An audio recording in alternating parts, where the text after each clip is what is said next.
네, 여러분 안녕하십니까. 뉴스 찾기쇼 임병용입니다. 대한민국 뉴스를 경마의 기수처럼 경쾌하고 박진감 있게 이끄는 뉴스 찾기쇼 날씨부터 짚어보겠습니다. 포근한 공기에 화사한 봄이 오기까지는 꽃시샘 추위가 애교처럼 우리 곁에 머물러 있지 않나 봅니다. 찬바람도 좀 일렁이고 또 이런저런 안타깝고 분노스러운 일로 세상이 좀 뒤틀려 보이는 지금의 대한민국입니다. 뉴스 찾기쇼 시작하겠습니다. 오늘의 첫 번째 주제는 문재인 대통령이 여야 5당 대표와의 청와대 오찬회동을 통해서 이번 특사 파견에서 북한과 이면 합의된 내용은 단 한 건도 없다고 밝혔습니다. 문 대통령은 이와 함께 대북 제재 압박에는 한미 간 입장에 있어서 지극히 일치된 보조를 맞추고 있고 또 남북한 대화 시작만으로는 어떤 선물도 없다고 강조했습니다. 신용현 수석 대변인 브리핑을 통해서 이같이 밝힌 문 대통령은 남북이 평화로 가는 길은 한두 번의 대화나 정상회담만으로 되는 게 아니다 이렇게 얘기를 하면서 우리의 굳건한 동맹인 미국과 긴밀한 협조를 얻어서 하는 것이라면서 한미 간에 일치된 입장을 가져야 비핵화를 위한 대화가 이루어질 것이라고 설명하기도 했습니다. 5당 대표회담에 참석한 자유한국당 홍준표 대표가 핵 폐기로 가야지 잠정적 중단으로 가면은 큰 비극으로 갈 수 있다고 지적을 하자 대통령은 우리의 궁극적 목표는 핵 폐기라고 답하기도 했습니다. 최근에 문 대통령의 남북한 물고 대화 물꼬를 두고 설익은 정치권 입장이 난무하자 우물가에서 숭늉 차는 격이라고 일침을 놓는 등 요즘 대통령의 북한 접근 방식이 지극히 현실적이고 또 신중한 모드라는 국민적 신뢰가 높아가고 있습니다. 자, 뉴스 찾기쇼 두 번째 주제는 국정원과 검찰도 감사원 감사를 받는다는 내용입니다. 그동안 업무의 특수성을 고려해서 감사 대상에서 제외됐던 우리나라 국가정보원 또 검찰이 올해부터는 처음으로 감사를 받게 된다고 하네요.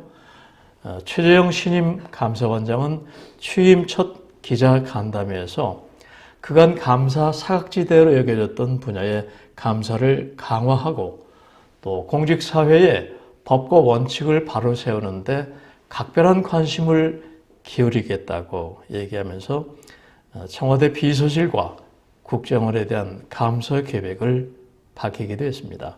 감사원은 기밀을 다루는 국정원 또 수사기관인 검찰 등은 기관의 특성을 고려해서 일단 재무 분야를 위주로 기관 운영 감사를 실시하기로 하고 현재 감사 일정을 조율하고 있다고 합니다.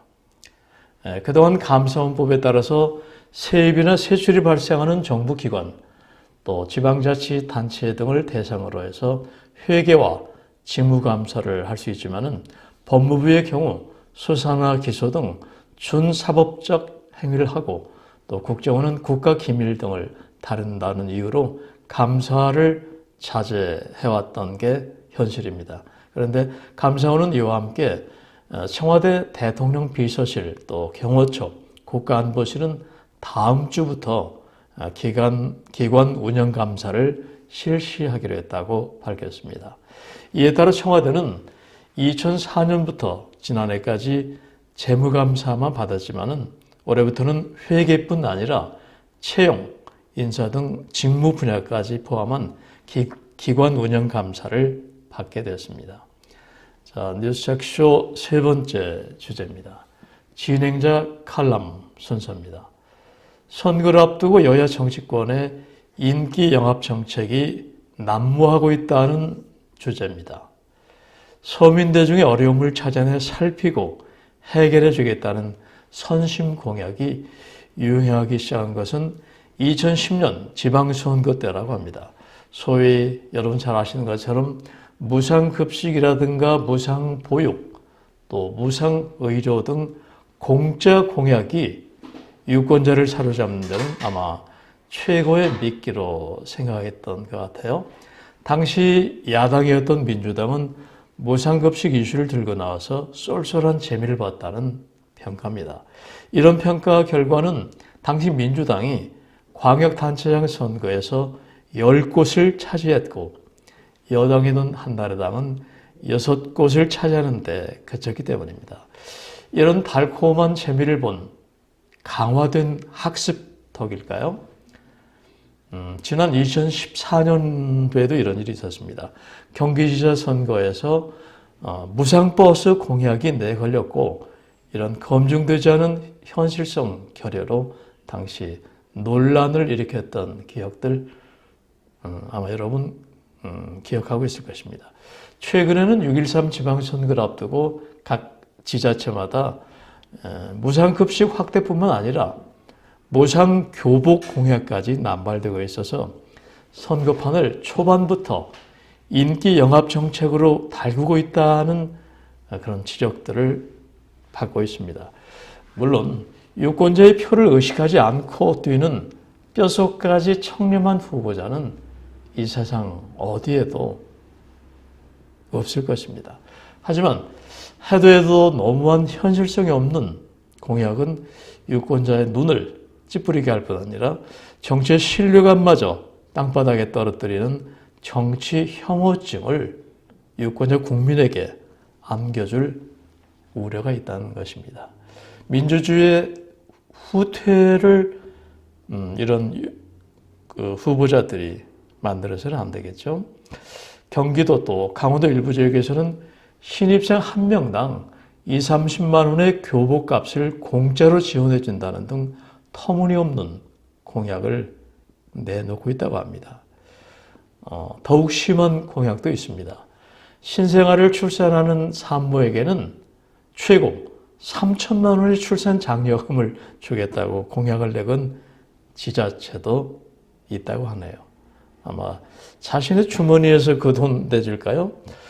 물론 후보의 선거 공약의 진실성을 검증하는 매니페스토 제도도 있지만은 이 같은 선심성 공약은 좀처럼 줄어들지 않고 있습니다. 아마 이들 악덕 후보자는 이런 마음인 것 같아요. 꽁 잡는 게 맨데 수단과 방법 가리지 않고 당선만 되면 그만 아니냐 이런 심보 같습니다. 우리는 이런 후보자를 기필코 떨어뜨려야 할 것입니다. 우리가 여기서 더욱 경계해야 할 점은 복지 제도는 한번 정해지면은 되돌리기가 어려운 국민 혈세의 집행이라는 점입니다. 이런 폐해가 결국 후세대까지 미친다는 점을 생각하면은 우리는 이런 후보를 가려내야 하겠죠. 다시 말해서 현실성 없는 장밋빛 공약은 지방자치의 허리를 휘게 하는 국민 세금 고지서다. 이렇게 생각하면 될 것입니다. 자, 뉴스 자키쇼 네 번째 순서입니다. 북한의 비핵화 조짐에 대해서 미국이 이런 날이 올지 몰랐다, 생각지도 못했다는 그런 주제입니다. 북한 김정은 위원장이 비핵화의 뜻을 밝힌 데 대해서 미국은 조심스럽게 환영의 뜻을 보이면서도 시간을 벌려는 대화는 오래 가지 않을 것이라고 경고를 하고 있습니다. 이런 이면에는 대화 가능성은 열어놓되 북한이 과거처럼 시간 벌기로 활용한 것은 절대 용납하지 않겠다는 의지를 내보인 것이죠. 트럼프 대통령은 백악관에서 기자들과 만나 한국과 북한에서 나온 이런 발표들에 매우 긍정적이고 낙관적인 생각을 갖고 싶다 말했습니다. 그는 또 이쪽이든 저쪽이든 우리는 뭔가를 할 것이고 상황에 골마 터지지 않게 할 것이라고 덧붙였습니다. 이에 대해서 미국의 조야 또한 최대 압박 기조 그리고 비핵화 원칙을 강조하는 신중론도 많다고 합니다. 조금 강성인 마이크 펜스 부통령은 성명을 내고 비핵화를 통한 검증 가능하고 또 구체적인 조치를 벌이기 전까지는 북한에 대한 우리의 태도는 변하지 않을 것이라고 이전에 강경 입장을 고수하고 있습니다. 미국의 정보기관 수장들 또한 대부분 신중론을 펴고 있습니다. 댄 코츠 국가정보국 국장은 상원 군사위원회 청문회에서 과거의 모든 노력은 실패했고 단지 북한이 원하는 것을 성취할 수 있도록 시간을 벌어줬을 뿐이라고 말했습니다. 이 모든 것에 대해서 상당히 회의적이라는 입장을 밝히게 되는데요. 북한은 핵 보유국이 아니라는 것에 동의해야 하고 그렇게 되기 전까지는 우리는 북한과 합의를 볼 수 없다고 강조한 것으로 전해졌습니다. 자, 뉴스 찾기쇼 이번에는 쉬어가는 페이지, 시가 있는 시의 언덕길 코너입니다. 오늘은 메리 올리버의 아침 산책길이라는 시입니다. 낭송해드리죠. 감사를 뜻하는 말들은 많다. 그저 속삭일 수밖에 없는 말들, 아니면 노래할 수밖에 없는 말들. 딱새는 울음으로 감사를 전한다. 뱀은 빙글빙글 돌고 비버는 연못 위에서 꼬리를 친다. 숲속의 사슴은 발을 구른다. 황금 방울새는 눈부시게 빛나며 날아오른다. 사람은 가끔 말로의 곡을 흥얼거린다. 아니면 떡갈나무 고목을 끌어안는다. 아니면 예쁜 연필과 노트를 꺼내 감동의 말들, 키스의 말들을 적는다. 중간전쯤에 황금 방울새는 눈부시게 빛나며 날아오른다. 아름다운 봄날 이른 아침 햇살 속에서 시인은 생명에 대한 감사, 또 싱그러운 자연에 대한 찬양의 말들을 찾아냈나 봅니다. 시의 언덕길 오늘은 메리 올리버의 아침 산책길 소개해드렸습니다. 자, 뉴스 찾기쇼 5번째 코너 생활 뉴스입니다. 첫 번째는 이달 3월부터는 주변 공원 안에서 술을 마시지 못하도록 하는 자연공원법 시행령 개정안이 의결됐다는 소식입니다. 개정안에 따르면은 공원에서 술을 먹다 적발되면은 5만 원 이상의 과태료가 부과된다는 얘기입니다. 국립공원을 비롯해서 도립공원 또 지방자치 군립공원 등에서 음주 행위가 금지되고 1차 적발되면 5만 원, 2차 적발부터는 10만 원의 과태료가 부과된다고 합니다. 이제 술 즐기시는 분들 공원 갈 때 조심해야 되겠고 또 돈도 좀 10만 원 정도는 넣어야 되지 않을까 생각이 드네요. 이와 같은 공원법 시행령 추진 배경에는 최근 6년간 국립공원 내 음주 사고로 추락이나 심장마비 환자 발생 등 안전사고가 전체 사고의 10%를 넘게 발생했고 또 생태 환경 보호에도 이런 공원 내 음주 행위가 악영향을 주기 때문이랍니다. 항상 저도 느끼는 겁니다만은 주말과 휴일만 지나고 나면 서울 한강 도심 공원은 물론이고 크고 작은 지자체 공원들이 그곳에 머물다 간 사람들이 버린 쓰레기 더미로 크게 몸살을 앓고 있었는데 100번 잘하는 정책이라 생각이 됩니다. 선진국의 기준이 바로 이런 겁니다. 예를 들어서 국민 생산량, 그러니까 총 국민 생산량이라든가 GNP가 높고 잘 살아야 선진국이 아니라 민주 시민 의식이 제대로 갖춰질 때 선진국이고 바로 선진 시민이겠죠. 자, 생활뉴스 두 번째입니다.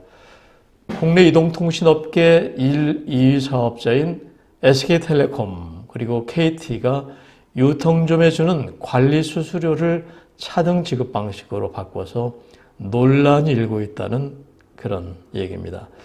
이 같은 차등 관리 수수료 지급은 유통점이 많은 수수료를 받으려고 가입자들에게 고가 요금제 가입을 유도할 수밖에 없는 데서 발생한 것입니다.